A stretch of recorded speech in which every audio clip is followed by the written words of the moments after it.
இந்த மாதம் 27ஆம் தேதி நடத்த போறாங்க. இதற்காக பந்தக்கால் நடும் பணி நாளை காலை சரியாக 4 மணிக்கு நடக்க போது. நம்ம பார்த்துட்டு இருக்க இடம் பாத்தீங்கன்னா விழுப்புரம் மாவட்டம் விக்கிரவாண்டி பக்கத்தில் இருக்கக்கூடிய வி சாலை கிராமம். இந்த பகுதியில மொத்தம் 85 ஏக்கர்ல மாநாட்டிற்கான பந்தல், மேடை மற்றும் தொண்டர்கள் அமர்வதற்கான ஏற்பாடுகள் நாளை காலை முதல் பணிகள் தொடங்க போகுது.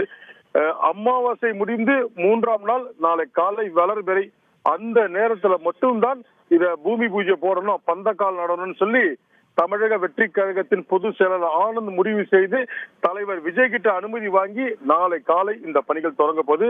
தற்பொழுது இந்த பகுதியில வெற்றி கழகத்தின் பொதுச் செயலாளர் ஆனந்த் அவர்கள் அவரோட கட்சி நிர்வாகிகளோட, அதே போல இந்த பந்தல் போடுறவங்க மற்ற பணிகளில் ஈடுபட்டிருக்கக்கூடிய அனைவரோட இந்த பகுதியை பார்த்துட்டு இருக்காரு.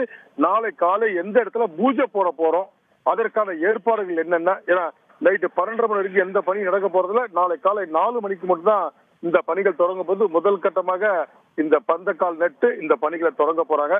17 கட்டாயம் நிறைவேற்றணும், ஃபாலோ பண்ணணும் அப்படின்னு நிபந்தனைகளை விதித்து இந்த மாதம் 27ஆம் தேதிக்கு தமிழக வெற்றி கழகம் மாநாடு நடத்த விழுப்புரம் மாவட்ட காவல்துறை அனுமதி வழங்கியிருக்காங்க. நீண்ட இழுபறிக்கு பின்னர் இந்த அனுமதி வழங்கப்பட்டிருக்கு. முக்கியமான காரணமா சொல்லப்பட்டது, தீபாவளி நேரம் தேசிய நெடுஞ்சாலை போக்குவரத்து பாதிப்பு ஏற்படக்கூடாது, மாநாடு நடைபெறும் இடம் தேசிய நெடுஞ்சாலை அருகில இருக்கு. இது போன்ற காரணங்களை வைத்து காவல்துறை நீண்ட ஆலோசனைக்கு பின்னர் இந்த அனுமதியை வழங்கியிருக்காங்க.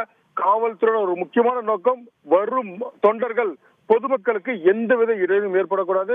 மாநாடு பந்தல் அருகே பார்க்கிங் இடம் ஏற்பாடு செஞ்சுக்கோங்க.